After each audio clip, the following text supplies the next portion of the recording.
Hello, everybody out there. I'm Chris. He's Mike.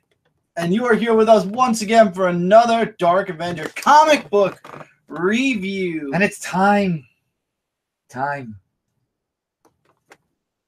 You know, I don't have a watch. that thing you got over there. It's time to do the thing that we always do every year. No, the Time to turn on the air conditioner? No. Didn't work. Okay. What a fail. But no, you know, the thing that we do usually every 2 years, you know, with the whole... Oh, but we don't want to put you in a skirt this year. I mean, you got that whole Metallica thing going on with the long hair. I didn't want to say that on the air. Why do you gotta do that? Well, Anyway, Jason Smith, what's up? We are doing this live, by the way, for those of you watching this post live. So we will be talking with people in the comments, such as Jason Smith and other awesome people that will be popping in. But I know what you're talking about, Dress Boy. You're talking about the almighty 10. I don't know where Mike gets these numbers. Oh, now you're gonna criticize me about numbers again? I mean, what's wrong with it? I thought it looked nice, you know, with the little guys on top. They go, What's hey, up? what's up? What's up, Tevia? Yeah, it's nice for 10 more episodes until your 400 comic. Oh, you know, you are just very critical, you know? I always do that. Always got to do that. I always do that. I get creative, and this is what he does to me. You know how hard it is to go on Google and finding pictures that are going to be fancy good? It's very easy. For you. But for me, I want to make it fancy good. For you, you're too busy with the Mike Metallica wig. Don't be jealous. You know, you're just being jealous. I gotta It say, says the million of comments that I got on it. I know you got a great one, and I thank you guys for those of you who only one stupid one that you'll never see because I already deleted it. It's whisper it to me later. Oh, off camera, because it's from a stupid person. But anyway, Tevia says it looks good. It looks nice. Yeah. Thank you, Tevia. See, at least somebody out there likes my creativity. I'm laughing because you think it's funny. So yeah, we got 10 more weeks until we hit Entity Edge. Well, not till we hit Entity Edge. We're not going to hit Entity Edge Network. But what's going on, Entity Edge Network? What's going on? Things are going good here. But only 10 more episodes until 400. 400 comic reviews. Wow. And for me, 300. 400. Yeah, for you, 300 because you were I know, only around because 100. I was with 100. Now, guys, I know I don't like doing a lot of plugs in the beginning of the show because we like to get into the comics, but I just got to plug this because this is something that happened last week. I didn't get to do Dark Avenger Live on Friday, so we couldn't talk about it there. So I just want to really quickly talk about it here. If you guys have the time, definitely go over to my channel, Dark Avenger C86. That's right. It is now Dark Avenger C86 again. There is, if you missed out on the, as I call it, Dark Avenger Reborn series that I did for the past 2 months on my channel, the last episode went up and it brought back the title Dark Avenger C86. What's going on? The Great Southern Trend Kill 85. I'm going to call you Great Southern for short. This way, if we get into conversation, it'll be easier. But anyway, if you missed out on that video, go check it out because Dark Avenger C86 is back. That is my handle now.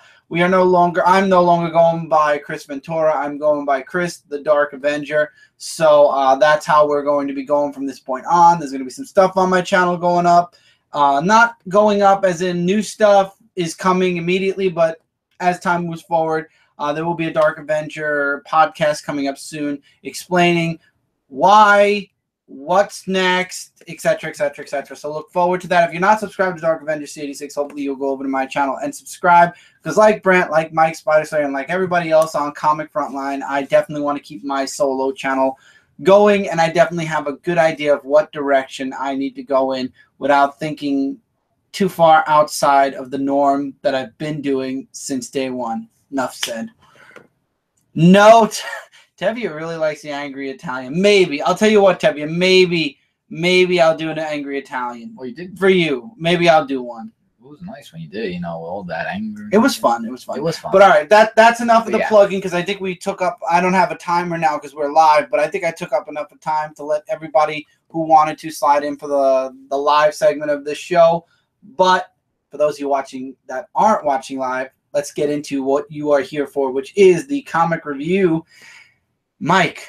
Yes, Chris. Don't get your skirt moved too much, but when were these books released? Well, Mr. Reborn, Reclaim, and Rebuild and all that stuff, they were released. That's right. Seth Rollins, you got to get me that shirt now. You got to get a few. They were released on April 26, 2017, the last week of April. And we're going to start with your book, which is... Now, I'm going to mention two books. First one is a new book called Aliens Dead Orbit, issue number 1. I read it. I am not a really huge fan. Okay, I was wondering what you were doing. I'm really not a huge fan of the artwork of this book. I don't think I'm going to continue this book because I'm just not. I don't know why, but the artwork for some reason just did not capture me for Aliens at all. Especially, I guess you could say Life and Death and Fire and Stone kind of spoiled me when it comes to Aliens because we had such great artwork for the Aliens and for the Predators and stuff. This book just doesn't have that alien feel to it, so I probably won't come back for the next issue. I might check it out, but the artwork really deters me from this book. However, Alien Defiance, issue number 11, I'm done with the series. Unlike Alien Dead Space, this book, the story just has me completely and utterly disinterested. Now, yes, it does take place in the realm of aliens. Yes, it does involve, the main character being attacked by aliens, surviving aliens, coming back to Earth. But the character is the main character of the book. This entire book had nothing to do with anything except the main character returning to Earth, and now she's being sued because she got rid of the alien specimen, because she went AWOL, because of this and that. And the whole book's about her, and it just... No, not the Dead Space game. Or is it called Dead Orbit? I'm sorry. It's called Dead Orbit, Tevi. I'm sorry, not the Dead Space game. Thank you for saying that, though, so it made me go back and look. So I'm not invested in Alien Defiance anymore because the book is slowly becoming about this woman, and even though it happens in the Alien universe, and even though it surrounds the alien mythos, it just doesn't interest me anymore. I was slowly falling out of the book back when the alien was in cryogenic frost, and now it's just like, okay, so this is basically stuff that's going on Earth. It has nothing to do with, surviving an alien. This is why Alien works better as a miniseries, and I say this all the time because you have a beginning, you have a middle, and you have an end. An ongoing series, you don't have an end. And Alien Defiance, to my knowledge, is an ongoing series.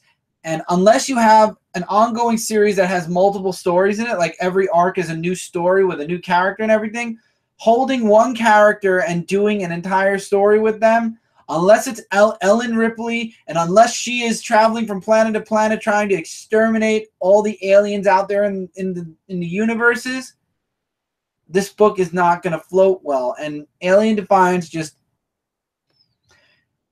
It lost me. It honestly lost me. I tried to hold on as much as I could, but this book, this issue kind of just threw me off. It just threw me off, and I just can't come back to it. However, I know I just talked really bad stuff. Image Necromorphs versus Venomorphs. Imagine. Oh, God. That would be interesting, wouldn't it? But now, for all the bad stuff I said about aliens, let's say some good stuff about aliens. Prometheus... Final Conflict, the one shot that ends life and death. The grand finale. So the engineer from the previous, I believe 2 arcs ago, or 2 miniseries connected in Life and Death ago, whom they thought was dead, is now alive. Now remember, Abraham is gone. You got Gallagher and his crew of survivors. One being the girl who is now upset that her girlfriend died in the final issue of Alien vs. Predator. And they're being attacked by the engineer now, so they retreat into the engineer's ship. And they find the black goo, because they can't defeat the engineer. There's no way you can stop the engineer. And what I like is they actually show us the other team that's hiding out in the engineer's ship that disappeared, that was heading towards Earth. And it shows what they're doing and how they're preventing that engineer from reaching Earth. Really good stuff. Definitely read this one shot and read the whole series. Life and Death is just like Fire and Stone. I actually went and looked it up on Amazon already. Life and Death right now, Alien vs. Predator, and the one shot will be in the next trade paperback that comes out in July. However, no oversized omnibus has been mentioned for Life and Death yet. I truly hope they do it. If not, I'll probably end up getting the 4 trade paperbacks. I'll wait a little while because I think it took Fire and Stone until around Christmas because I think I asked for it for Christmas. You did.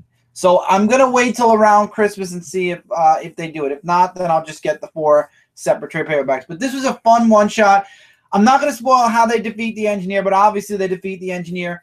And the ending here I really like the most because it leaves the all right. Obviously, Galago and the crew from the very first, from Fire and Stone, their story it seems like is over. Even Abraham, but the ending to this book definitely leaves the door open to be revisited again next year with the crew that's on the other Engineer ship.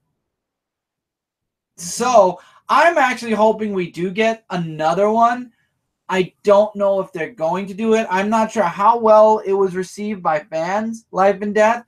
I know Fire and Stone was very warmly welcomed, and I really loved Life and Death. I loved, Fire and Stone. I loved Life and Death as well. I hope that we get another one. I really do. I wouldn't mind having another Alien, Predator, Prometheus, Alien versus Predator kind of deal. Crossover. I think it'd be great, but that's up to the company. Dark Horse. Oh yeah. HookJaw issue 5. Uh-oh. Oh my God. Uh-oh. I don't like that look. And this is why I'm glad I moved this book to a digital pop. It's amazing. I have a lot of bad books at the beginning of this review. That's sad. That's sad that I only have one good book so far, and we're going into this now. This was a dumb ending where only the main character... That's the end of the miniseries? Yeah, that's it. Oh. Now, I was a wee bit disappointed with the whole White series. With HookJaw, I am disappointed in the last issue. In this last issue, they systematically were able to kill every single person that's been in the series except for the one main character from the very first pages of the first issue. And that's it. Basically, the Sharks were satisfied.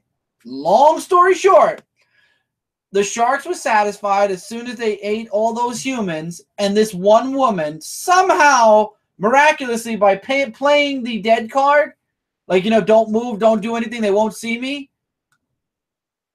Yeah, everybody dies, basically, Tevye. Everybody except one person who magically bumps into a jet ski and jet skis away. The end. Yeah, exactly. Tevye even said it's a dumb ending. It was kind of a lackluster ending. The series had promise. You had these bandits or these pirates that wanted this treasure that was under the water, but you had HookJaw there, and I don't know, man. It was a story, man. It was a story that I'm glad I went to a digital format. But what's going on, Michael Phillips, who just popped in to go lol? But no, I wouldn't. I would say if you could see HookJaw in a store before you buy it, do that. But out of everything I've talked about so far, Life and Death is the only book I can recommend. This is yours, no?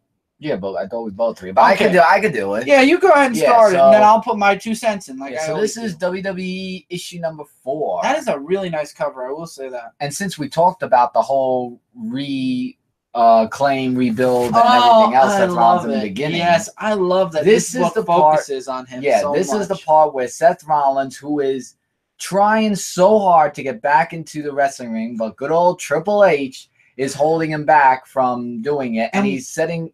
Oh, go ahead. And what I like is they run it seamless. It's literally point A to point B. What you see on WWE is what happens in the comic, but it literally goes from, okay, the comic book is like the fake.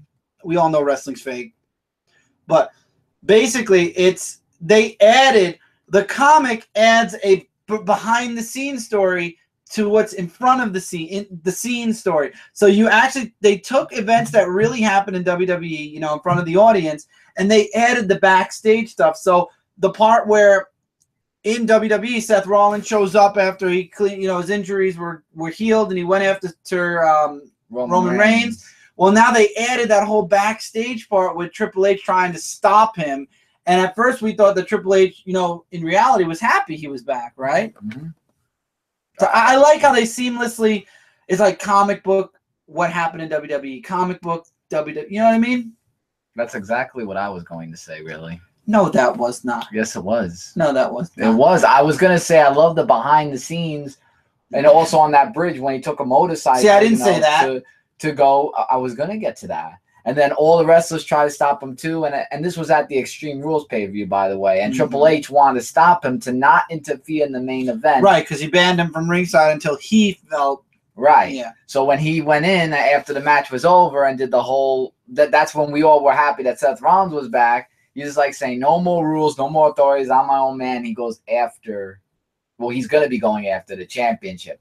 Also, the second story I kind of found a little disturbing. Yeah, I didn't like the second story. Wyatts with Randy Orton. Yeah, it combines so it combines continuities. Yeah, it basically follows what happens on the live shows for Raw and SmackDown, and it adds basically it takes the stuff that we don't see, that we all know in reality behind the scenes. They're just chilling, having a good time, waiting for their match. It basically adds what's the word I'm looking for? It adds more meat to the story, more meat to the background of what happens behind the scenes. Now go ahead with Bray Wyatt. No, I was just saying, I found it really disturbing. I felt like I was reading a Five Nights at Freddy's bit with the whole mask thing on. I didn't like the art. Abigail. I didn't like the art. Oh my god, very sketchy. It was very creepy in a way, and we know Bray Wyatt. We got Larry Lawhorn in the comments. What's going on, Larry? All right, so let's start off here with Lobster Johnson, issue number 2. I think it's 2 of 3. Yeah, because it's called The Pirate Ghost. The Pirate's Ghost. This is my least favorite book of the week. Lobster Johnson. I mean, focus. While it's focusing, Tevye, you'd like WWE right now. There's a lot of new stuff going on, so if you wanted to jump back in, go ahead. I personally just jumped out of watching wrestling for a bit because after WrestleMania, I usually do that for a little while. I don't know if I'm going to be going back. I'm not sure. I mean, I took years off. I've took a half year off. I don't know. I'll be back watching some type of a live pay-per-view at some point. Yeah. But going to Lobster Johnson, this was a heavy dialogue book. I mean, it was so mixed up. Like, they're doing this, then they're doing that, then they're solving this case, then Lobster Johnson has to go here and there. I don't know. I felt very mixed in this book. Like, I really couldn't find the enjoyment. Yeah, guys, if the air conditioner is bothering you, I apologize. It's getting a little hot in our room, so I don't think you guys can even hear it because the bar doesn't even move when. I think it probably just gives a little static background. Yeah. Not liking Marvel Legacy news, Chris. Well, what part of the news aren't you liking, Larry? You're gonna have to just expand on what you're not liking specifically, and then I can mention about it when we get into Marvel. But at least let me know what you mean you're not like, what parts you're not liking. And we'll get into that in Marvel. I'll pin your comment. Yeah, but really there's not much to say other than just that. I just didn't really enjoy the book. Yeah, I don't blame you. Lobster Johnson seems a little bit wordy. Sometimes. But we are going into something that was a little bit interesting, and that is the Ring of Fire of Doc Savage. Man, we really didn't like a lot of indie books this week, did we? No, I said it was a little bit interesting. What I mean by a little bit interesting is we remember the last issue where they were going into the volcano to see some activities that were going on. So in this volcano, they find somebody. Justin! What's up, everybody? Let's talk about some comics. We've been talking indie so far. We're getting close to the big 2, though, because I know you're. I don't know how many indies you read nowadays, Justin. I know you've been talking a lot about Thor. I'm sorry. Yeah. Sorry, live show comments. All right, but I was just saying, just going into the volcano thing, they find this person who is behind the whole activities thing, and he knows of Patricia, which I believe is Doc Savage's wife. I'm not too sure, and meets up with her at the very end of the issue. And it seems like they've been having very, very, very bad conflicts in the past, from what it looks like in the story. But really, probably crabs. Yeah, really great book. I'm just Dave Cross City. Okay, issue Larry, we'll number talk 3. about that. I'll remember that. So Dave Cross City, issue number 3, it's just a whole fight between the chaos of what's going on between the campaign of Dave versus Sam. Now, Sam, which we find out in this issue, has like this little mind control that he has over robots to be on his side and vote for him, so that way he will win the campaign in a more easier way. And what it really gets interesting is that it's affecting the people that Dave is, his loved ones that are around him, including his son. And everything is just getting so chaotic. Dave is getting a little bit back to being that person where he was like all badass and just fighting and stuff like that. Because remember, he stopped violence for a while. But he's getting back into it little by little. So we did our room just get like super bright on the... Like, do you notice that it's like all of a sudden really bright on the lights? I swear that we're not getting called up. Let me just boopity boop. No, yeah, it's for some reason our light didn't get brighter. I don't know. All of a sudden, it looks like heaven is just. We shining. are angels. Okay. I guess we are right now. I apologize for that. I don't know why. All of a sudden, well, no, that's better. There, I got it back. All right, let's get into another book. Actually, Savage Dragon. Weird, though. God is watching our comic issue right number now. 223. Don't say anything bad about Jesus or God right now, because apparently they're watching. I'm telling you, Chris, this has nothing to do with Jesus and God, so they could save their angels things and all that. That's right. The angels are watching. See, it did it again. It did it again. I'm not talking about you. God, we're not talking about you. We're good. But Savage Dragon. It stopped. It's back. Yeah. I have to tell you. Only on a live show this can happen, by the way. Yeah. I know that a lot of you watching this post live are like, dude, stop it. But it's a lot more fun doing this live, and it's fun having all these little mess ups and whatnot. Yeah, but Savage Dragon, there's like a whole thing that's going on between Malcolm, who is always saving the city, and this guy, this Red Bull guy, I can't remember what he is trying to say that Angel in the multi-universe were together, and since she rejected him, that he knows and wants to say that they are being together. And Maxine's being a little bit too much of a crazy person, with the haha. So, Mike, what are you reading with the haha? Well, there is one page of nudity. It's like a little tiny bit. It's just a tiny bit. It was a tiny bit of nudity, I promise you. You stop saying a tiny bit because your tiny bit is getting all over my arm. Well, keep your arm out. Tiny bit. Tiny bit, yeah. Tiny bit. Anyway, you get a little bit of that, but beside the point, it's just like an all-out fight. Even Malcolm's dad actually joins in the fight. It's not working. Do you remember Malcolm's dad's name? No. Well, he joins in on the fight as well, because it's just like everything that's going on. Really amazing book. I can't wait to see what happens in the next issue. And some interesting facts, too, about the babies as well. Then Helsing versus the Mummy of Amun-Ra, if I'm saying it right. This is issue number 4.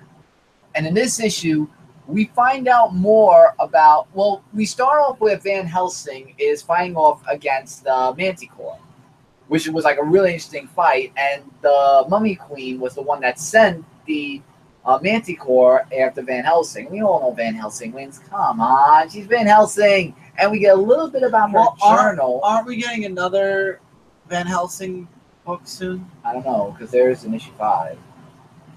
We continue. I think this is, okay. I know what you're saying, but I think it might come in the future months. But so the journal was talking about how she was trying to go on her quest against the mummy by facing the Pharaoh, and then it goes to where Mr. Matthews is working with the Mummy Queen, and Justin gets 2 to 4 indie books a week, mostly Image. Yeah. And she is promising him beyond power. And that is going to be a really interesting foreshadowing for the next issue to be continued. So really great stuff that we got from Zenoscope of Van Helsing versus the Mummy of Amun-Ra. I keep getting that wrong. I've been dreading, because I knew this book was gonna have to go out at some point. Go out? No, not go out as in go out, as in I would have to talk about this book. And this sucks, because this is the first book in this series, in any part of this universe that I actually am going to be saying something bad about. TMNT Universe issue 9.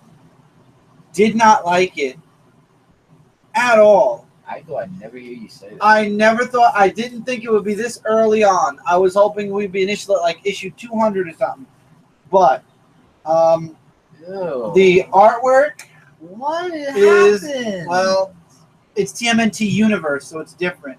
The artwork is apparently Aliplex and Nobody, which is Angel, get eaten by this frog. I'm not joking. They got eaten by a big frog. Was a frog a prince? And they end up in this weird alternate universe like I was just showing. And shoot, I might quit collecting comics and sell some books. I could use a car. Really, dude? Just because wow. And I don't know, man, but they end up meeting this frog king. I forget what his name was. It's this dude right here. Can you just explain to me where I don't know where they are, but they end up doing that. You can always buy comics again later, Jason. But they end up getting drugged by eating certain types of food. They go mushrooms. They go a little cuckoo, and then they try to escape. And it turns out they can't escape, and now they're going. And this guy knows Kitsune, and he wants to give Aliplex back to her. The backstory, as you guys know, I really don't follow. The backstory was about Jenica. That's over, so we're going into just the Toad story, I guess, next time with a new backstory. What the hell are you reading? I don't know, but it doesn't even involve the Turtles. Turtles. What happens? I don't know, but this book is pretty low down. Just wow. This book is really low down. I'm very upset. That is unfortunate. I have no clue what's going on. I have no clue what's going on in the comments with Jason, but man, I hope you ain't doing that. I really do. Well, let's get into. Well, Jason, in that case, I'm not going to say it out loud, that comment, but dude, I hope so, and I'm really excited. Early congrats, but no jinxes or anything. Dude, awesome stuff. Chris, if Marvel changed back to the Amazing Spider-Man, back to the original numbering, I'm done with Marvel because it will make me want to collect all 700 comics.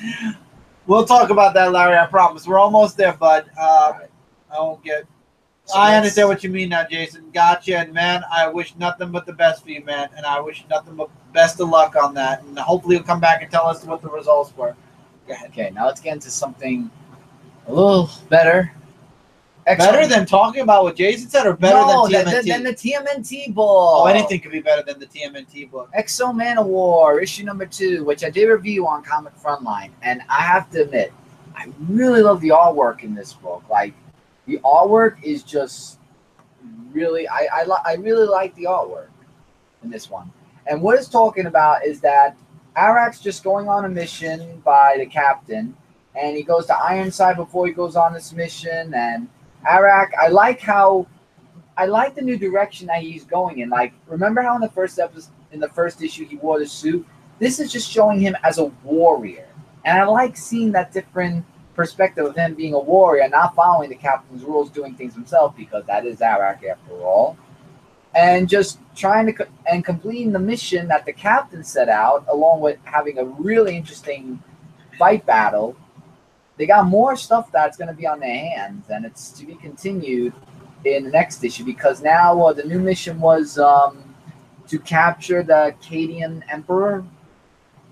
So that's going to be a really cool, interesting new mission and adventure that we're going to see in issue number 3. Really great. I would definitely recommend you guys pick up this book.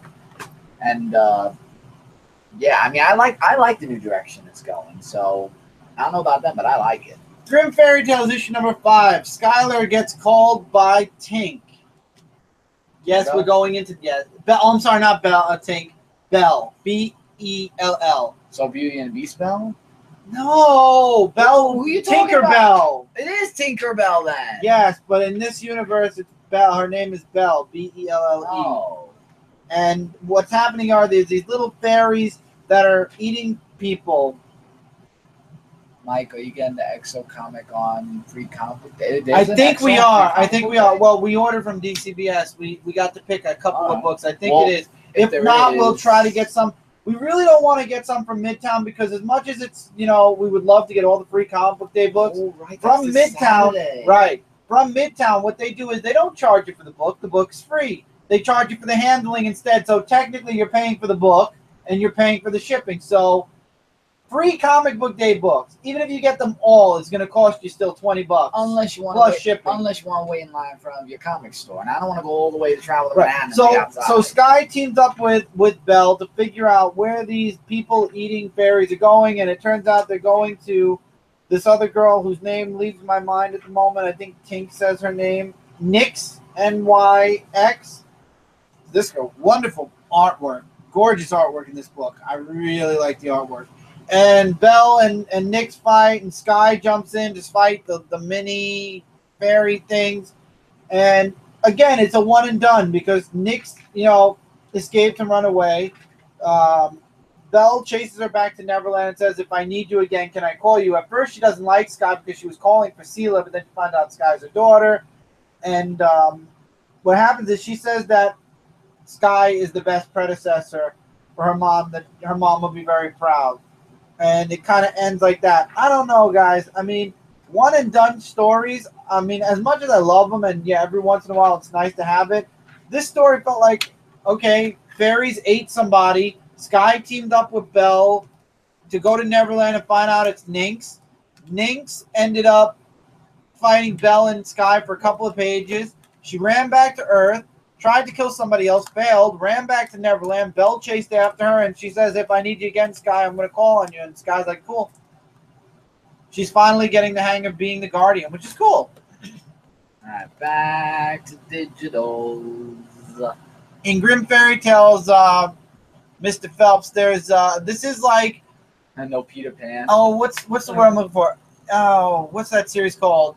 What? Ever After, Never After, or I don't know. There's a series that was on TV that had. Was it Ever After? Happily Before Him? What are you talking about? Where they took the Grimm Fairy Tale universe and they brought them into. Oh, you're talking about Never Ending. Wait, maybe they said it. Everlasting. Once Upon a Time. I guess it's Once Upon a Time. Yeah. Probably. But it's without Peter Pan. This is Zenescope's universe surrounding all of the Grimm is different than brothers stories, right? Than what we grew up to. This is the adult version. Thank you, Justin, and thank you, Jason, both of you for.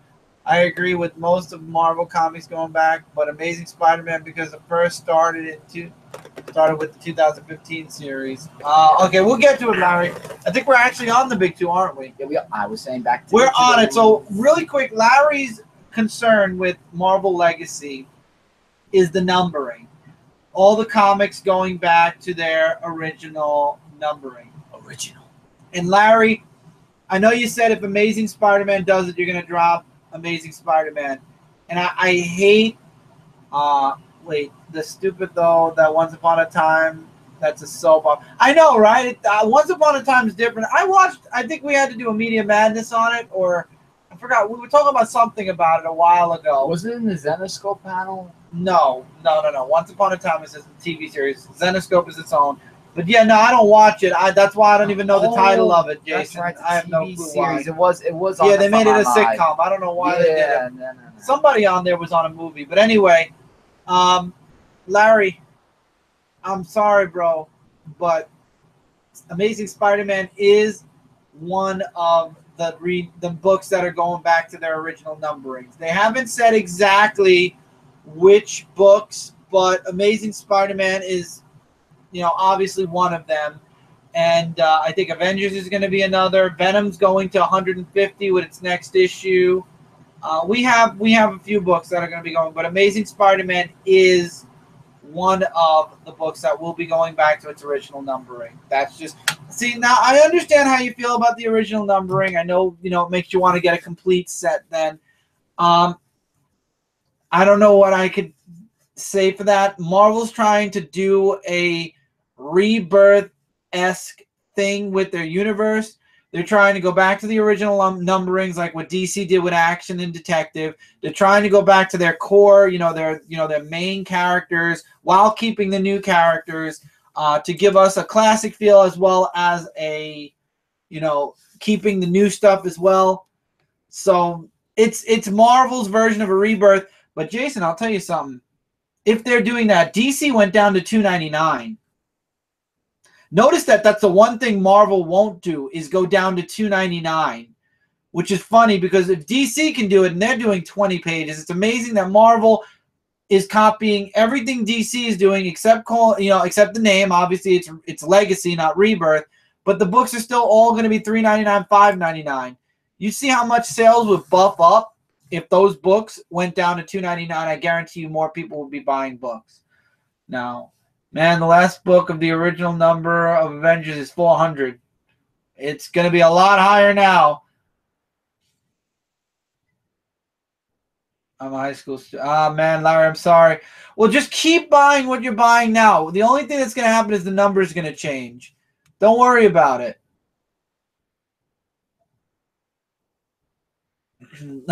Jason, Larry, dude, think about us adults who have money, who have bills to pay. Yeah, I know, man. It's a lot of money. I hope not. He said we'll still know what the price for Marvel Legacy. The Marvel Legacy one-shot is either going to be $5 or $10. And I'm going to tell you all something now. Because you got, as readers, we all have to put our foot down somewhere. And Marvel is really taking a lot of liberties with these $10 books. It started with Deadpool. Then it went to Amazing Spider-Man with issue 25, which they thought was amazing. It got amazing sales. If they make Legacies one shot, $10. Now, I know I'm not anybody important. I know I've only got 8 viewers watching right now, and this will only reach a certain amount of people.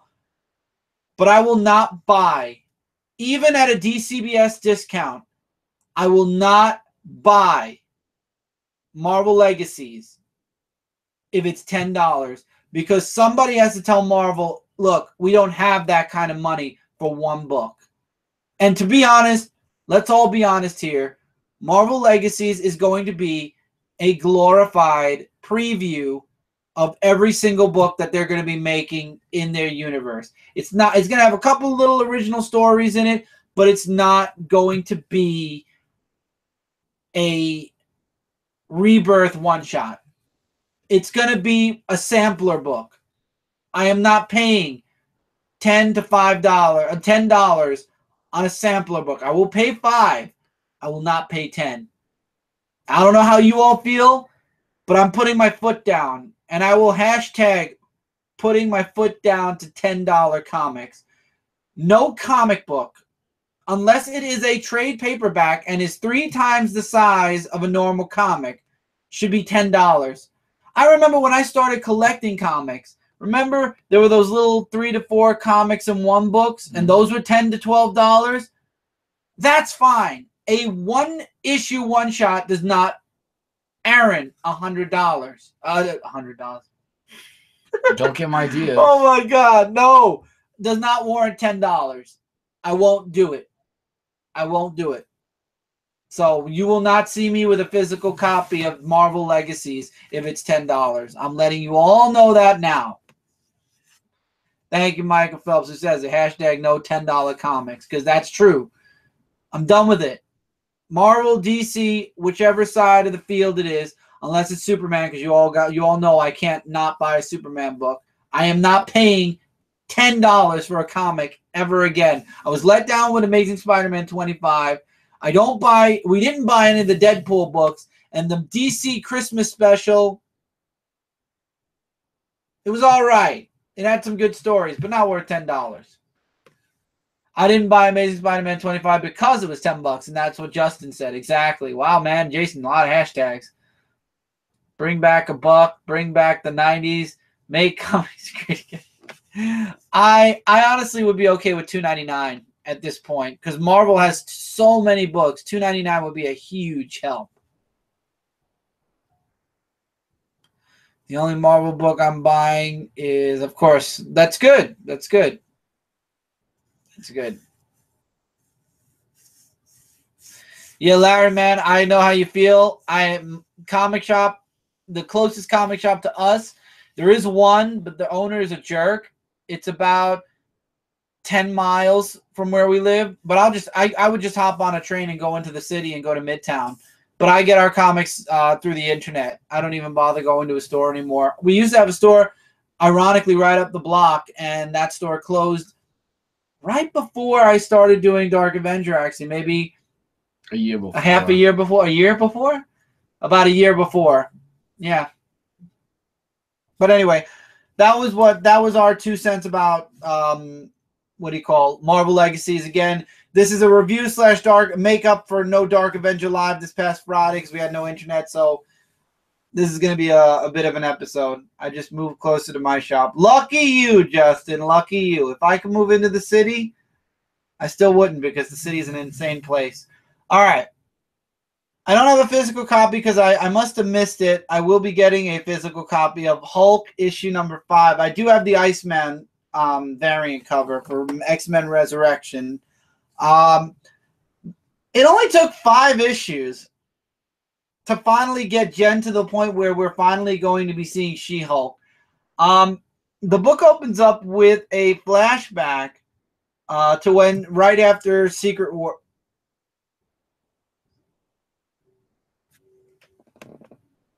I mean, seriously, thank you. I don't want the angels watching me. I'm going to turn the camera. I don't know why, but the camera just feels like the light up. We get a flashback. Jen sees her cousin. I think she's hallucinating, and she loses her mind a little bit, and she kind of hulks out, and she pulls her cousin's Hulk. And that's a foreshadowing because now we're in the present day, and all we're getting is, we find out that this apartment complex has all these weird demon creatures who swear to protect these people that have been beaten, left, or, whatever, left alone. And I don't know. I'm not liking this story. This is a really slow burn, but I do like that finally next issue, because Jen finally gets in a situation where she has to Hulk out. Like, she's been trying to prevent it. She tries to escape the apartment complex, whatever. But the creature finally, all the little creatures fuse into one big creature, and it attacks Jen, and she gets hurt. You know what's next? I'm really She didn't turn. No, she didn't turn. She is turning. The last page had her eye turn. So we know the next issue she's going to turn. The cover shows her gray, but I think she's going... I mean, if she is gray, it would make sense if she's gray instead of green, because gray could represent the out-of-control She-Hulk, and green could represent the one that's more in control. But I think in the book, she turned green, or she had the green veins. However, I think on the cover she has green veins too. So she might be turning gray. And then, like, when she regains control, that'll be like the symbolism of it. We'll have a green She-Hulk who's in control, and the gray one that's kind of out of control. Oh, what are we talking about? I see some stuff.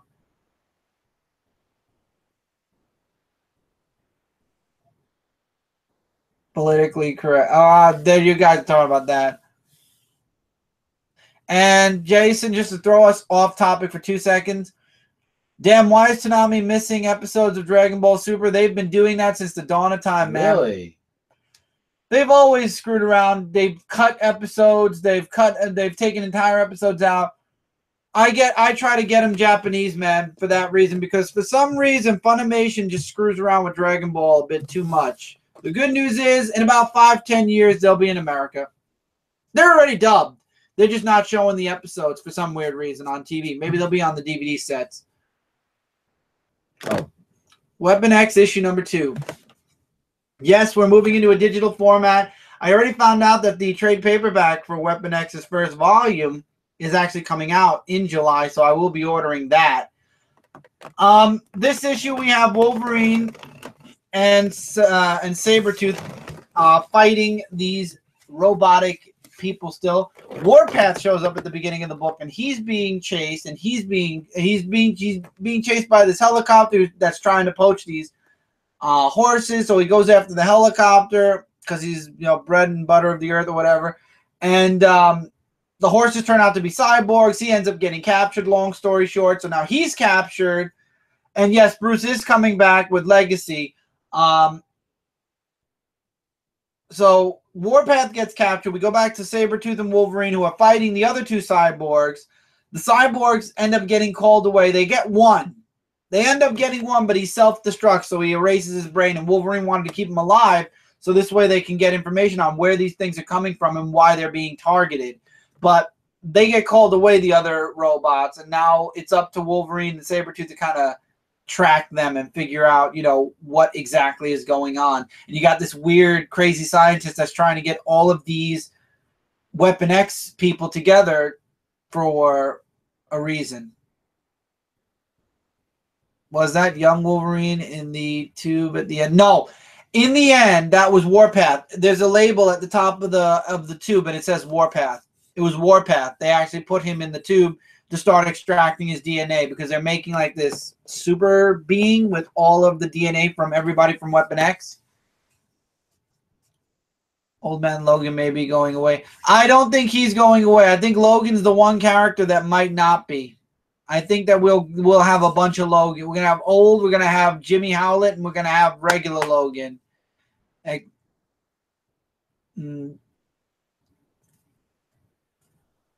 I want Professor X to come back, and there's a high chance during Legacy that might happen. So I'm keeping my fingers crossed.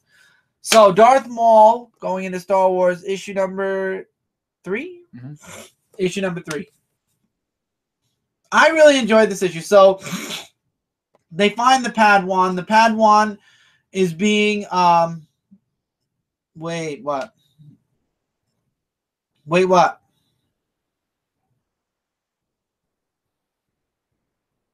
No, I don't think they're going back to the past yet, Tevia. I don't think they're going back. I think that's Magneto's plan, but it's not gonna happen. I don't think. I mean, I could be wrong. They could go to the Ultimate Universe. But anyway, Darth Maul finds a Padawan. She's being put up for auction, but he's there to make sure he gets her. And he kind of does a little bit of a, you know, he finds her and they talk for a bit. And she's like, I know what you are. You're a Sith. You know, you could try to hide it. Chris, you're saying Old Man Logan, James Howlett, X-23, and Logan will be around? More than likely, yeah. And did you say Dawkins? Did you say Dawkins? You forgot Dawkins, his other son. You forgot the 616's son, Dawkins. Yeah, I think they're all going to be around possibly. That's going to be fun, isn't it? Hopefully they don't resurrect the Ultimate Wolverine too. That would be insane. So I enjoyed it. So he has this conversation with his Padawan. He gets caught. He ends up at the auction. He's teaming up with those bandits that were in Clone Wars and were in Rebels, Star Wars Rebels. And while you're typing, Jason, I'm going to continue with Rebels. And what happens is he ends up killing the people who won the auction, taking the Padawan and leaving in their ship. And the ship explodes and crashes towards the planet. And turns out that the whole auction was a game. It was to set the winners up to basically be the actual game. Interesting stuff. I will definitely be checking out the next issue. I'm really enjoying this miniseries. I know, Jason. I don't know. Don't quote me that they're going to bring Logan back yet. I might be wrong, but if they don't, that's still everybody else. So I'm not too sure. Elektra issue number 3. I'm going to wait till this story arc's over before I make judgment. So she ends up in this fight with these other people, as you know. Arcade puts her and a bunch of other people up against Screwball and her people. And everybody, one by one on Elektra's team gets taken out, gets killed. So she's the only one left. And she wins. That's the long story short. I love the artwork. There's some references to things that happened between her and Daredevil in her past. That anyone who knows Daredevil knows these scenes because it involves Elektra and Daredevil's relationship, kind of. So she wins, but now that bartender that she saved is on the line. Her life is on the line, and now Elektra's going into stage 2 of Arcade's game. and she has to play or else the bartender dies. To be continued. All right. Interesting stuff. Deadpool versus the Punisher, issue number 2 is here. And this book was actually really interesting than the first issue. Like, of course, you know, in every Versus book, there's always going to be that team-up thing, you know, of that. So it starts off where, you know, Deadpool, of course, he's alive. And the Punisher is going out to do some killings. But he's looking for these 2 people that Deadpool knows of, and hopefully nothing happens to them because everything, you know, they mean a lot to Deadpool. I forgot what their names were. So they're working together, actually, since they're not fighting each other anymore, with trying to get them back because Deadpool sent them away the helicopter and Punisher wants to know where they're going and he doesn't know that. So with them working together, of course, you know, at the end, the Punisher, like he did in issue 1, gives him a shot to the head, and victory went to the Punisher. Mm-hmm. But it was a really interesting book. I definitely can't wait to get that on trade paperback and do a trade paperback review corner or whatever it's going to be called for that to happen. And also just wanted to show them just one more picture, if you don't mind me showing it. Of this. Oh, God, go ahead. It's just about my Mike Calica. Look at him. He's right there. See that? Awesome. You look like the guy from Kiss, except without the makeup. You just saying, you know, let's get rocking. And when he says let's get rocking, you know good stuff's about to happen. Just remember that. Now we're going to go into... Oh, crumbs. Now we're going to go into crumbs? Now we're going to go into physical... I didn't know All Real Monsters were part of my I didn't know that you ate cookies in a damn bed! I didn't. You were supposed to say Bert, you shine again, Bert, and I do the Family Guy reference. Just get into the physical books. You ruined it. Just go. Just go. I like X-Men Blue and X-Men Gold. Me too, Larry. I really enjoy them. A book that let me down this week. Uh-oh. Tevia's going to love it. Tevia's going to love it because I'm positive Tevia's going to feel the same way. Oh. Scarlet Spider. I don't know why we bother calling him the Scarlet Spider. Why you say that? Stop watching! Oh my God! Stop it! You said God. I said, oh my God! With the brightness, go away. We're gonna just roll with this at this point. I did not like this book. Basically, Scarlet Spider is Deadpool.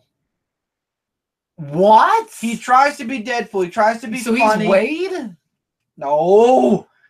He's Scarlet Spider, but he's being like he's like a wannabe Deadpool. Oh, I was about to say what? You know, he ends up stealing this costume from a cosplayer, and he has these 2 consciousnesses that are following him around. He has his original self, which is the original Scarlet Spider, and he has the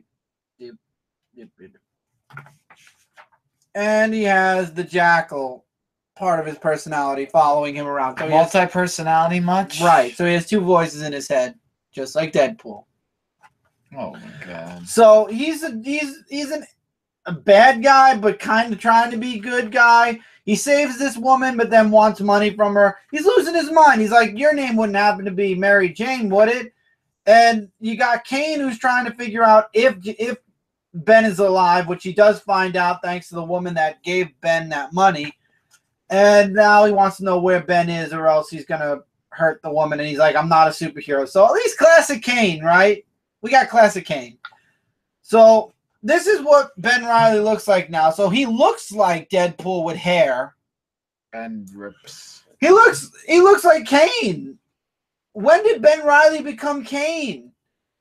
So he's there to see this one woman for help. And he's in her casino. He sees this old woman. He's like, your name wouldn't happen to be May, would it? He's like, no, my name's June. And he's like, okay, Aunt June. And he sees this other girl. He's like, you wouldn't happen to be this person or that person or the other person. I'm like, and then he gets, he ends up, these guys try to break in to steal from the casino. He saves the June woman, the old woman, and the one of the guards who must be a superhuman in some way because he's bulletproof. Ends up saving or stopping Ben and kind of jumping in to help Ben. And then he's like, my boss is going to want to see you. And then the boss sees him. It turns out she knows that he's the Jackal and she wants to kill him. Because the Jackal brought back her daughter who ended up dying. And yeah. So I don't know if I'm going to be continuing this series. They're following. All right, have a good night, Larry. I know you're heading off to bed. I don't know. I'm gonna be reading at least until June, because I've got these books till June, but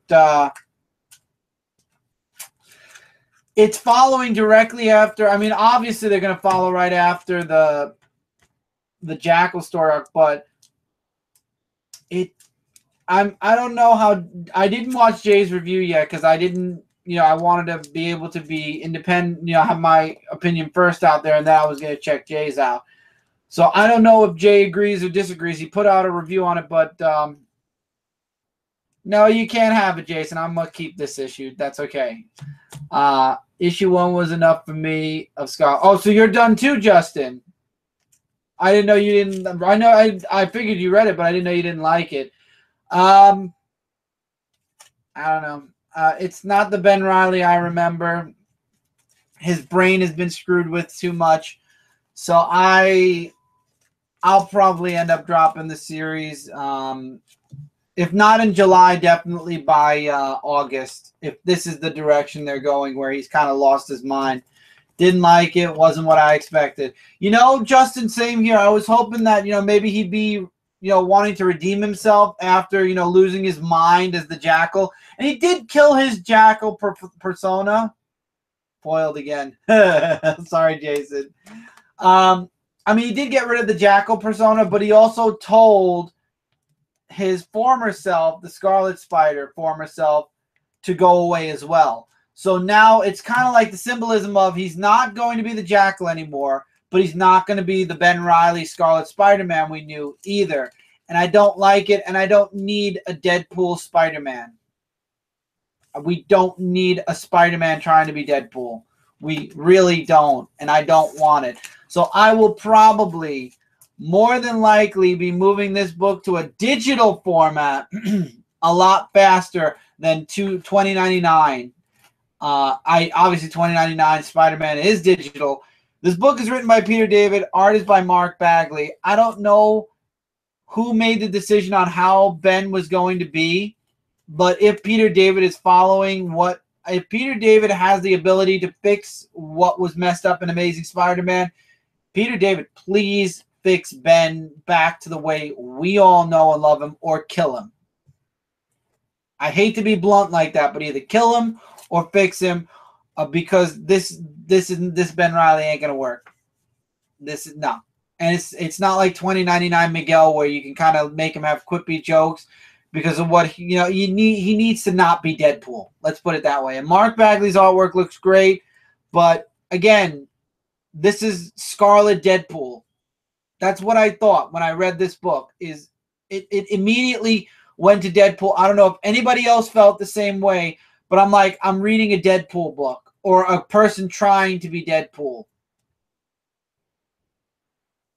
No, I won't. I can't. I won't buy this. I will not have physical copies of this book then.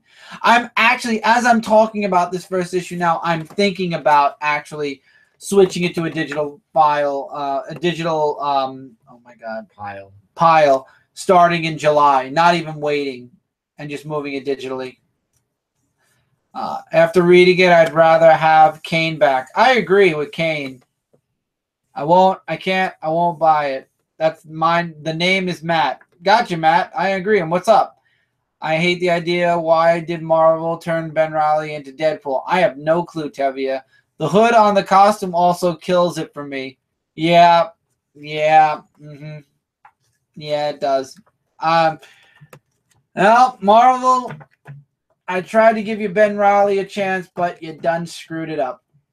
Let's go into some other positive stuff. Let's go into Old Man Logan 22. And really, there's no way to spoil this book. There's no way to say anything about this book. If you are familiar with Wolverine's past, then you'll know this is basically a walk down memory lane. Starts off with Wolverine fighting the Hulk and Wendigo, or the Wendigo, however you want to call it. Then he finds the medallion after fighting Hulk a bit. Travels to the point in time where Jean becomes Phoenix. And it's at this point that Logan figures out that no matter how much he wants to change things that happened in his past, he's forced to watch more than he is to react. He can't change anything. He can't say anything. So he tries to reach out to Jean, like when she changes, but he says his legs won't move because basically the past has happened already. He can't change it. What's the gold and silver comic on Free Comic Book Day? I don't know. Just somebody in the comments would be able to answer that. But yeah, when he realizes all he could do is watch, he just leaves. He ends up going to another point in time where he's in the blue and the gold and the brown costume. I really like the fight with the ninjas. And he also he was with his girlfriend at the time. I forgot what her name. Mariko. I don't know how to say it, but he has one nice moment. You know, he says, you know, I have to have one good thing before I move forward. So he moves forward. And it ends with him being in Mandrapore. Next issue is Mandrapore. We're going to get some patches action in the next issue. I'm loving this time and time again feel with Wolverine. Obviously, by the time we get to book 4, though, we're going to have the dark future where Wolverine is, is where the Hulks take over the world and Wolverine loses his family, his first family, and then he gets Hulk's son. And then obviously he's going to hit the present day at some point. It depends on the store, Jason. I have no clue if you can get more than one. Usually Midtown, I think you're limited to 5 in-store. If you order online with Midtown, you can get them all. First year of gold and silver tier books for Free Comic Book Day. Some shops will limit the number of gold you can get versus the number of silver. This is insane with silver and gold. Just put out some Free Comic Book Day books and let people have them, and that's it. So now you got to have tiers and whatnot. And this is becoming slowly a headache, Free Comic Book Day. I already missed out. By the way, Justin, I found out that the Secret Empire, everything is actually free except for the box. The box you'd have to pay for. It's $10 and change for the box, the Secret Empire box. The lenticular backboard, free. The pins, free. And the variant cover for Secret Wars 1 is the same price as the Secret Wars issue number 1. So the pins and the backboard are free. I missed it on Midtown because they put them up at some point during last week, and it sold out like that. So if anybody gets their hands on an extra lenticular cover, please, not cover, it's a backboard. It's supposed to be like a lenticular backboard. Please, whoever gets their hands on a free lenticular cover, think of me. I really would love to get one. No problem, Justin, at all. Also, if you're following the Thors, I know you just got Jane Foster Thor. They just made a rock candy version of that for $10. You might want to look into that on Amazon. But anyway, X-Men Blue issue number 2. So Magneto's leading the team. And we find out how that came to be because we get to see the meeting between Jean and Magneto and how Magneto wants to, you know, fix or be the leader of the all-new X-Men. And she's like, you know, for me, it was just yesterday you were trying to kill mankind. I know it's been years for you and you've tried to redeem yourself, but you're still the bad guy. Go on Amazon now. Let me know if you got it. And she reads Magneto's mind. Obviously, Magneto is, in her mind, she believes he's telling the truth.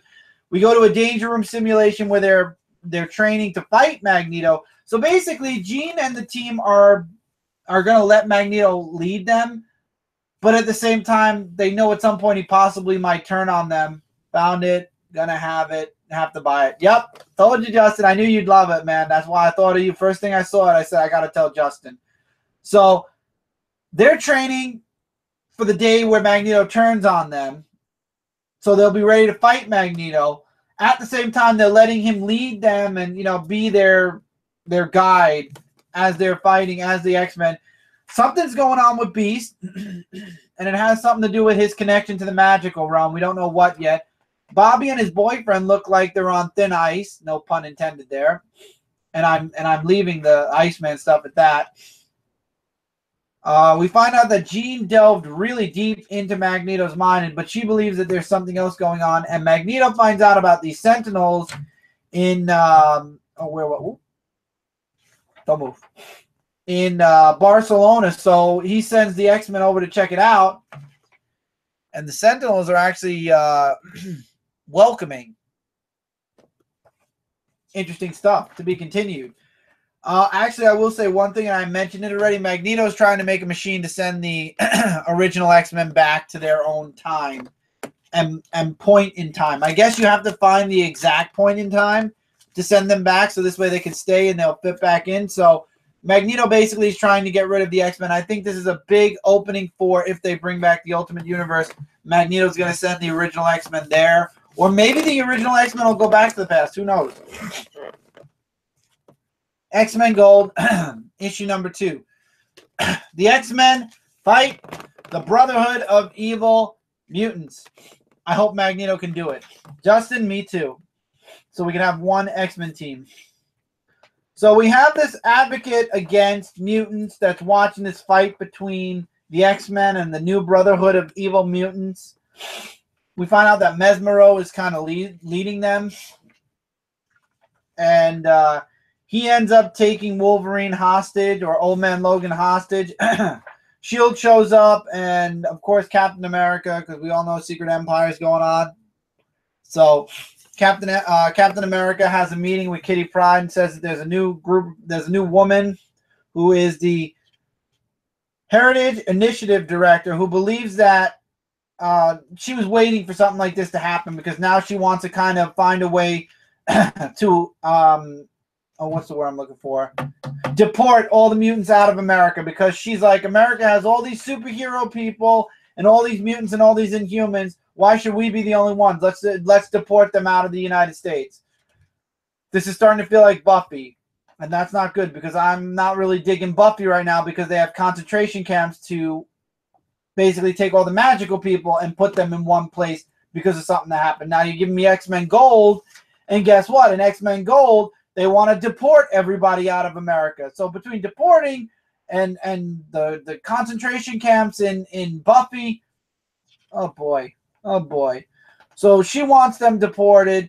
Old Man Logan, apparently there's something in Old Man Logan's mind that really screws with Despero, but he ends up fighting the Brotherhood of Evil Mutants alone and winning, because he ends up calling Kitty Pryde and says, hey, I have an address. You may want to come pick these guys up, and you may want to come pick me up. To be continued. Awesome stuff at the end. It's just I don't know how I feel. Oh, Lord, is comics becoming political? But now here's the thing. And Tevia, Jeremy, and Nick Lenz were talking about this on their live show, which is the Geek Lounge 101. You can go check. Wow, I'm getting an accent while I'm talking. Geek Lounge 101 on Jeremy's page.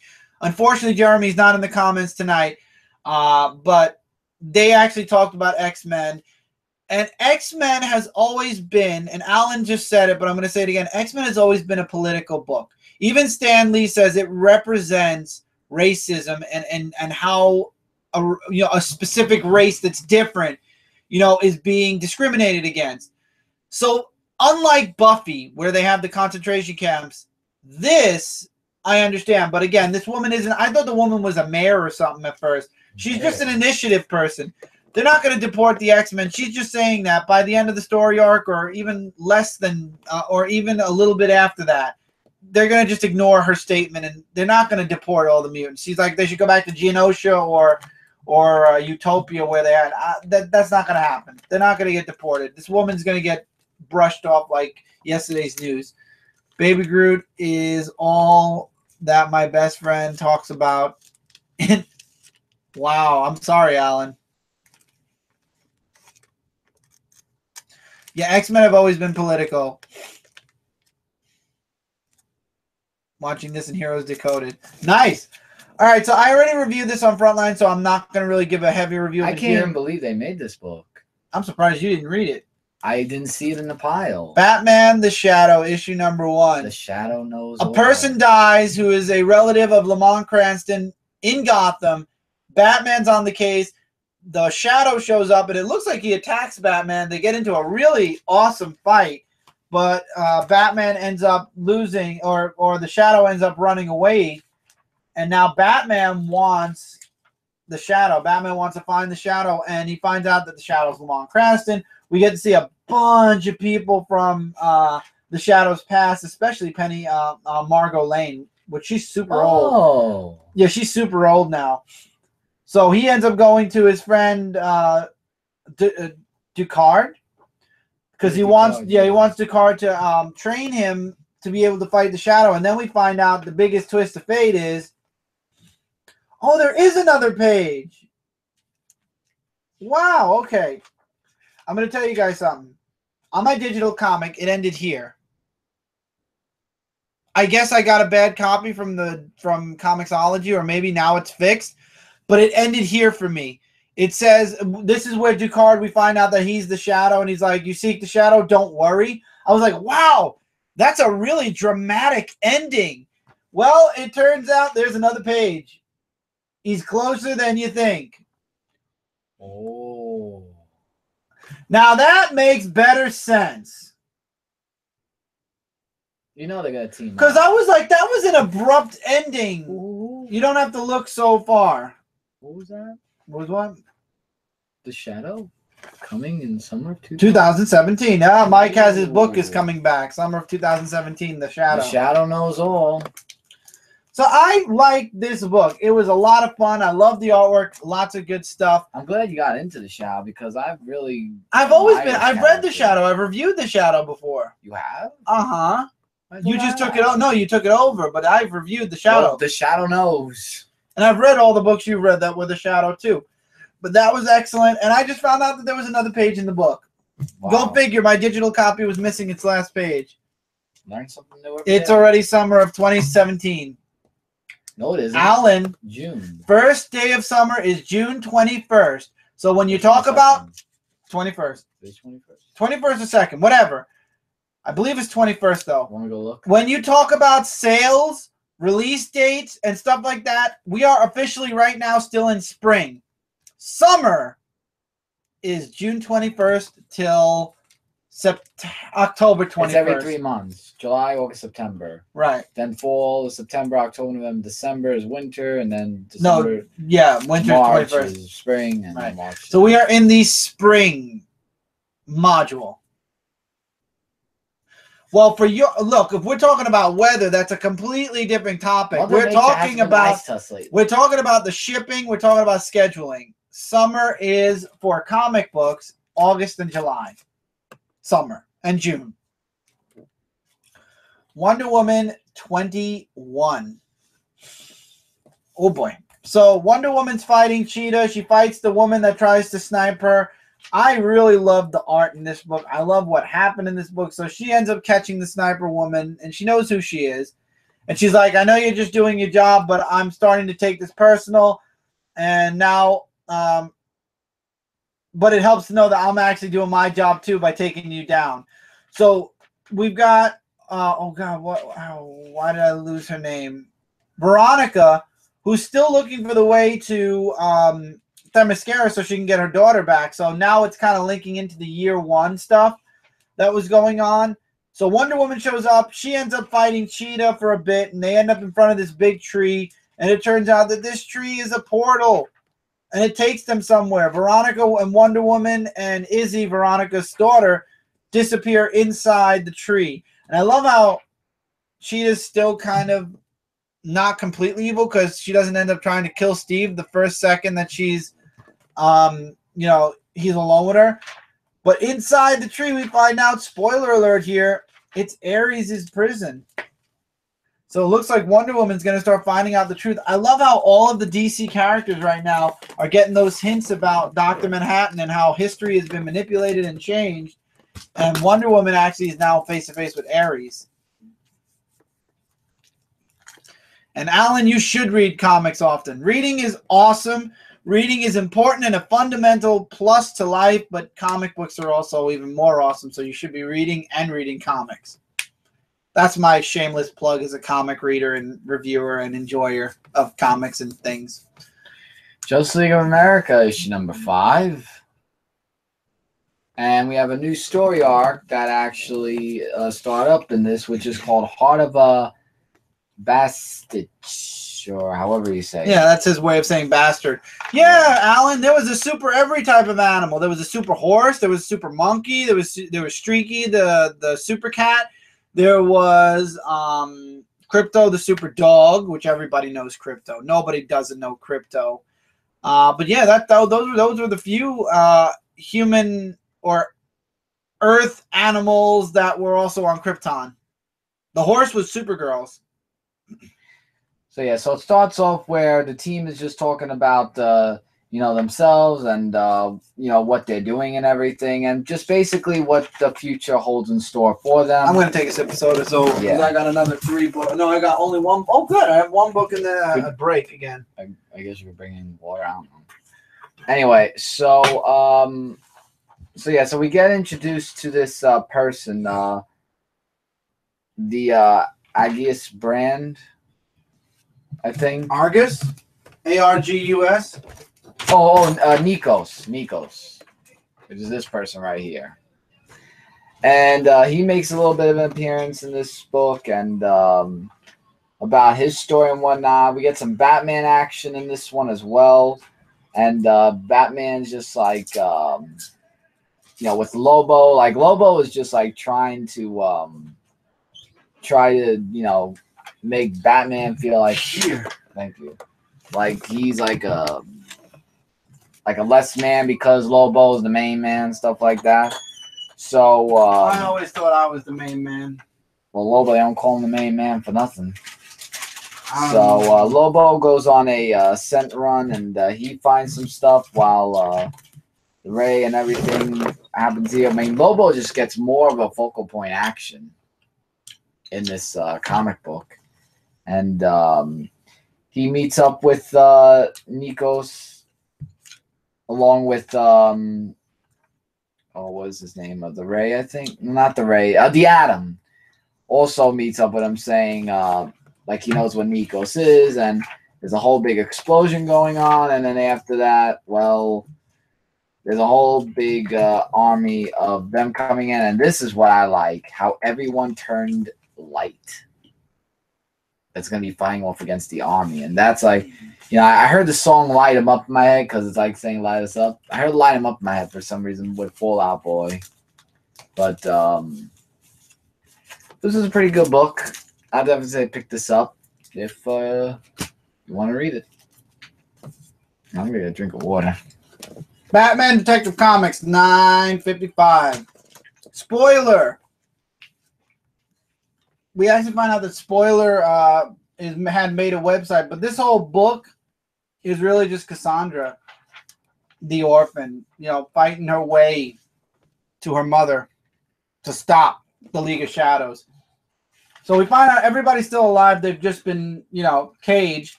And now Batman's joining the ranks because we all know Ra's al Ghul gave him to Shiva. But Shiva's daughter is causing a problem. So she's being called away to deal with it. And the rest of the book is just, as the pages show, ninja fighting, ninja fighting action awesomeness. And we do have a little bit of a backstory here where the girl that was doing the ballet that Cassie was, or Cassandra was watching, finds out that, oh, I know you're a superhero now. I'm not scared anymore. You just kind of startled me because you were watching me. So Orphan was beast in this issue. Absolutely. So I loved it. I thought, and I love that this time around you got like a sideways reading. That was definitely interesting to read through. I liked it. And before that, you hear this girl reading this book out loud while she's trying to take care of Orphan, because if you remember, she was dumped in the sewers. Well, this girl found her and took care of her. And now she's going out there, and this girl kind of gives her this little encouragement. Be the best you can be. You've got the soldier going around. I don't trust this boy. I don't know. Ulysses, I think he's going to end up, I think some bad stuff's going to happen very soon with Ulysses. But they're trying to figure out how to basically wipe Gotham off the map along with all the League of Shadows. So we got Cassie fighting her mother for a bit, and then the mother's like, "How are you gonna do it? You can't beat me alone, all by yourself." And she's like, "I'm not alone." Well, looks like Batman and Ra's al Ghul had a good plan set up because Batman got free and he freed everybody else. To be continued. Yes. That's what I like. Check your personal Facebook messages. That's what I'm talking about. Okay, I'll check it in a second. I love this issue. And like Justin said, Orphan was beast. I loved it. I don't know why. I always thought Katana was an image like Youngblood. Maybe it was for a time. Cassandra was definitely badass in this book. I loved it. I never noticed her in I know you mean Katana now. Yeah, Suicide Squad. No, I always knew Katana was. I'm thinking of another book that was called Katana. The one that was in Green Arrow. Maybe, I don't know. I'm thinking Mortal Kombat Katana. Oh, that one, yeah. Yeah. No, but yeah, she's always been in DC. And yeah, no, it was an excellent book. You guys should be reading Detective. The Hellblazer issue number 9. This is the Smokeless Fire Part 3. I did review this on Comic Frontline, so I'll just give this short of the story. So this was a pretty okay book. You know, it's just John Constantine finding out more information from the shoe about Henry's journal. And what he and Mercury do is they go off to find more information. While as Mr. Carver, we get introduced to his character, and his character is very, well, not a person or friend I want to be of. Yeah, what? What? I read what Tevye was telling Jay. Oh. Well, I don't care. So, yeah. And then they go off to the library to find out more stuff about the journal. And Mr. Carver's creator, they go after to cut his wings because he wants to be this guy's servant. I can't remember his name for the life of me. They go to the museum, Constantine, to find out more information. Yes, I'm thinking of She. Thank you. And, yeah, lots of stuff. I did mention more on the review, so you could definitely check that out. But it's really more about what lies behind Henry's journal from the shoe. And how handy will it come for John Constantine will have to be for other future issues to come. So we'll find out then. Yeah, I was like, wait, what? Alan, you're not Tevye? I hope you're not Tevye. Tevye is Tevye. Supergirl being super book or issue number 3 of 4. There's only one more issue. At book 3. Well, I'm calling it number 3 because that's what it is. Issue 3. Oh. I do like that they're doing the back just like they do Batman. And the side. Yep. And it has a spine. And look, it's a $5 book. Unlike Amazing Spider-Man 25 that didn't even have a spine or a nice back cover. It had an advertisement and it had staples. This doesn't even have staples. If Mike wants to see, I can send him to. I'll share with him after the show. So anyway, we have Kara, who's kind of like just still dealing with her friend being dead. You know, she decides she doesn't want to go to track practice. So she ends up skipping with her friend, and they just go out to eat. The coach, weird enough, she's worried, so she ends up going to the house, which makes her suspicious, and you'll find out why I say that in a moment. No, Tevye doesn't have curly hair, Jason. Huh? Tevye the one with the curly hair. Oh, Renfro was in the comments. Oh, what's up, Jeremy Renfro? Tevye was the only one that was on video if you were watching Geek Lounge. Anyway, so the coach is there. She wants to know she wanted to make sure Kara was okay because she skipped out on practice. Kara finds out that her phone is somehow connected to LexCorp. She hears the voice again, but this time she chases after it. And we find out that her coach is a scientist experimenting on this other Kryptonian. And she knows that Kara's an alien, and she's trying to experiment on her too. That's the whole wristband, which messes with Kara. So apparently Kara's not in any type of Matrix. She's in reality. She just breaks the armband, and she's able to destroy the computer. So she frees the person. She frees the guy whose name is Tam L. What's it? Oh, Tan On. Yeah, he's getting his tan on. So tan on, and she's like, I'm Kara Zor-El, And they leave, and he's like, we got to get out of here because this woman has like a bunch of people. They'll imprison us, and we'll never get free again.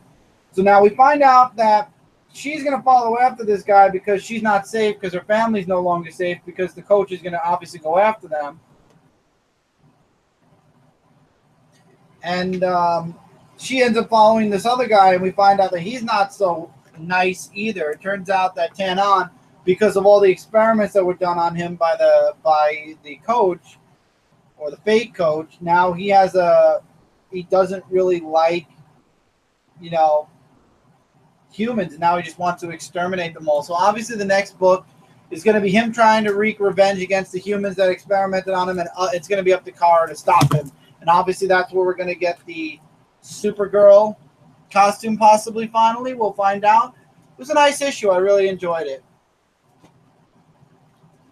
Hal Jordan and the Green Lantern Corps, issue number 19. I love this issue. So Rip is back, and we all know he's a time police, so he has a ring that doesn't make constructs. It literally only allows him to do certain things. And he's like, I'm here because some guy is going JLS? Oh, we got JLS, man. JLS, it's 12 in the morning. You up late, man. And I know you're in the same time zone as us because you're in Florida. But he's like, I'm from the future. The Green Lantern Corps is going to be exterminated, and it actually starts today. The first attack starts today, and it slowly wipes people out. And we find out it's a guy from the future who's traveling to the past to eliminate the Green Lanterns because, history lesson time, the Green Lanterns and the Yellow Lanterns start working together. They work together to the point where Saranic goes back to being a Green Lantern, and her last decision, her last move as Corps leader for the Yellow Lantern Corps is to dismantle the Yellow Power Battery and for all Yellow Lanterns to join the Green Lantern Corps. Because they end up working together so well, you see them all become Green Lanterns. And this guy, what's his name? Stokoe? He didn't like that. He thought that, the loss of the Yellow Lanterns, which brought fear to the universe, that shouldn't have happened. And the Green Lanterns and Yellow Lanterns shouldn't have merged together to make just a gigantic Green Lantern Corps again, which makes sense because the Green Lantern Corps has been severely cut. So now you got Rip Hunter there trying to prevent the extermination of the Green Lantern Corps.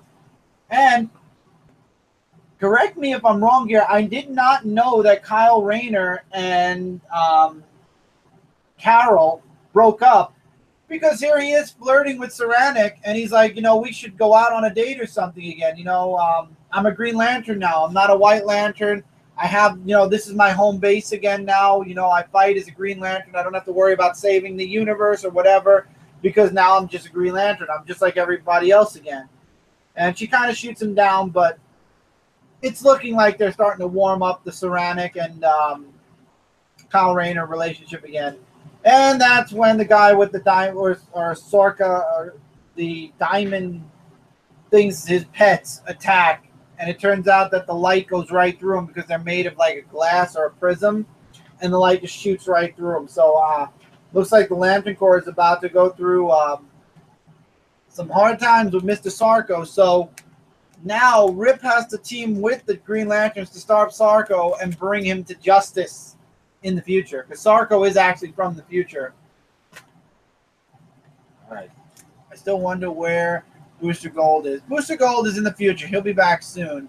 I was asleep and woke up briefly, going back to sleep soon. I had a long day. Oh, man, I understand, JLS. Well, it's good that you popped by, Jesse. I'm really glad to have you on in the comments every once in a while, especially because I jump on your live show usually late. This week's been off the hook, as everybody who's been following me on Facebook knows. So it's always good having friends in the comments to talk to while we're talking about our comics. Teen Titans issue number 7, The Rise of Aqualad. And actually, this is perfect jump on for Aqualad because they're fighting against King Shark, is it? Yes. Okay, I just wanted to But they check made out King the name Shark right. a hammerhead. He used to be a great white. Well, in this one, the Teen Titans are fighting off against King Shark, who was like really strong, and then it talks about how he makes his brethren's, his followers that want to, join him. Then we have Aqualad, who wants to join the Teen Titans with some great artwork. Yeah, Tevia, you mean Carol Ferris, not Carol Danvers. Carol Danvers is what do you call it? Captain Marvel. So as Aqualad wants to join, Damien's like saying, we're not looking for people like you. Basically, you don't fit. Whoa. Like, I thought that was really harsh and everything. So with all that, they find out the newscaster is kidnapped from King Shark. We're finding out where his lair is. And then as he tells Aqualad to stay behind, he's not gonna. Sorry, I accidentally clicked something now. I think I've lost the chat. Oh, why did you click that? Oh, now I head back, and now the chat will load up again. So sorry, guys. Give it a minute. Chat has to reload. Anyway, so they're fighting off against, King Shark, and then Aqualad, who actually saves Robin from the whole thing. He gives Aqualad a new costume, and guess who returns? Oh, we didn't see that coming. And is back.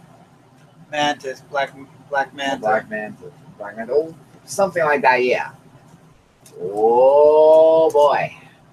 That is some interesting stuff in Teen Titans. Now, I reviewed this as well on Comic Frontline Action Comics 978. I reviewed Teen Titans. No, I'm saying I reviewed. Oh, I thought you meant that I reviewed Teen Titans. So I didn't. No, I reviewed Action Comics. And it continues. This time, the book fills in the gaps or the plot holes that were made and kind of makes it all fit in and make sense. So we've got the old continuity that we all know and love. Notice that, I will discuss this. Notice that when the death of Superman happened, I'm going to get to that page now. I just want you to notice when the death of Superman happened, notice who's missing from the Superman. No Superboy. We got Eradicator, we got Steel, we got Cyborg, Superman, no Superboy. So obviously Oz still has him in that prison. It has to be. So apparently this was the part that I didn't get. So we got away from the death of Superman. We find out that Jonathan and Martha Kent are dead. They were dead. They died before Clark came to Metropolis. So they kept the old continuity. Yes, Superboy is missing. Exactly. But for some weird reason, to make it make sense, Superman at some point afterwards adapted the New 52 costume. So the old DC Universe Superman, for some reason, changed his costume to the Kryptonian armor when Lois got pregnant. Lois had the baby at the Fortress of Solitude, and then when he went into the black costume, it was him he was retired until he had to come back for certain reasons. So apparently they're saying the new history is the old DC Superman did wear the Kryptonian armor with the black S4 time. So they're making the New 52 part of Superman's history now. So because he remerged with the New 52 Superman, that was Superman. So even though his personality was that of the Red Superman, that's now part of his life regardless. So everything that happened in the New 52 is now part of Clark's life.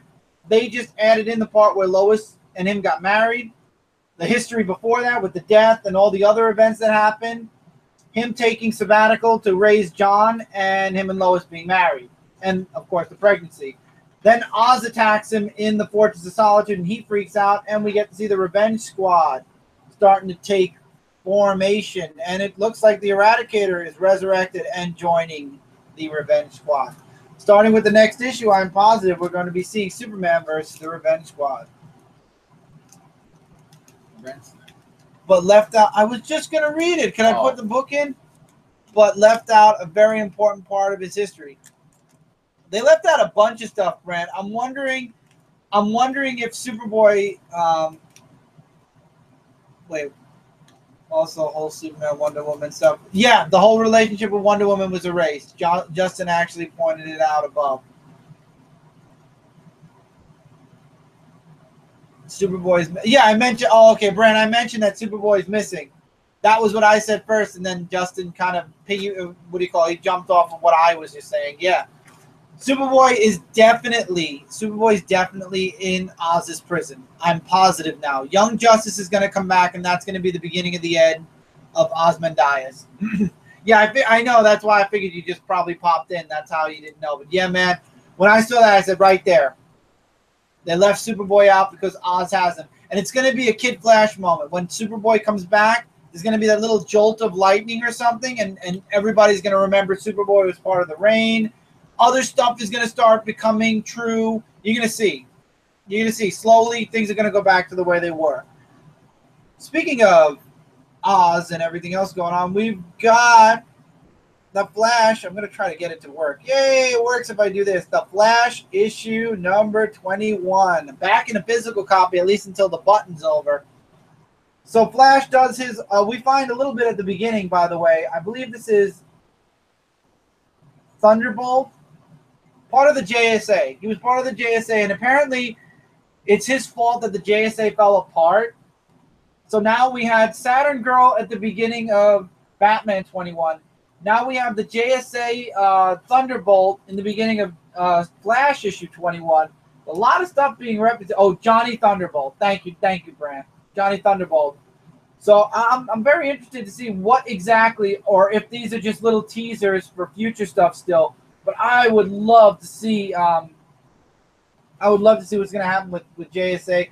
I've only read JSA when Kingdom Come Superman joined, so I'm a little bit noob-ish with. Does he know Johnny Rocket? I have no clue. I don't think so. But I'm new with JSA, so for me, they're cousins. Oh, they're cousins. Oh, okay. See, I'm learning about what do you call it, JSA as we move forward. But anyway, we go into Flash, who's doing a quick rundown of the Batcave and the fight between Batman and Reverse Flash. But he finds out that his Speed Force particles are around Zoom and not his own, the ones that he invented. So he goes to Bruce. They have a bit of a conversation. The button is gone. It's confirmed by the Flash that the button did not come back with Edibar Twine, but Reverse Flash is dead. And now we get to see the return of something that we have not seen in a very long time. The treadmill. The cosmic treadmill is back. And Barry's going to run through time and find out where Reverse Flash went before he died to find out what killed him and what is called God. But Batman finds out and he wants to follow Barry as well, so he ends up hooking up to the treadmill and they end up running through time. I love how they put in so much stuff. They put the original Justice League in. They put the, for those of you that don't remember, they actually put in not the Identity Crisis. Oh my God. The one where Batman got his mind wiped because he saw them mind wipe Dr. Light. Oh God, what was it? Was it Identity Crisis? I don't think it was Identity Crisis. It was Identity Crisis, during Identity Crisis. So we got to see Identity Crisis. We got to see Crisis on Infinite Earths. We got to see the original Justice League form. We got to see the Grant Morrison Justice League for a moment. But then the Cosmic Treadmill. Apparently, something's wrong in the time stream because Flash says this is not what I'm used to. There's a huge storm. I've never seen the time stream like this before, and I'm sure this is all due to Dr. Manhattan. So they get hit with a lightning bolt, and they end up falling into a specific point in time. Flash knows where they are. Batman doesn't know it yet, but then we find out really quick they are back in the Flashpoint universe. So apparently the nuke didn't destroy the Flashpoint universe, and the Flashpoint universe still exists. So now we're going to get to see a big old conversation between Flashpoint Batman, which is Thomas Wayne, and Bruce.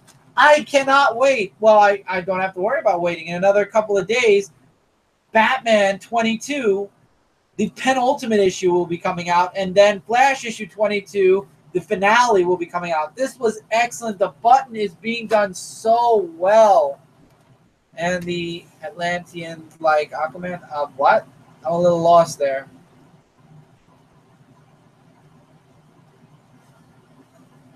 But yeah, I can't wait for Batman 22. The Button arc was awesome. This book was great. I cannot wait to see where this story arc leaves off and when we're going to be seeing more crossovers involving the event that's going to be hitting next summer. I love the lenticular covers as well. Yes, Flashpoint Batman is awesome. Yeah, I can't wait. I really cannot wait. But I can't wait. I hope we get more lenticular covers. I'm really digging what DC is doing. And Marvel knows that it's selling, dude. That's a very strange theory, Jason Smith.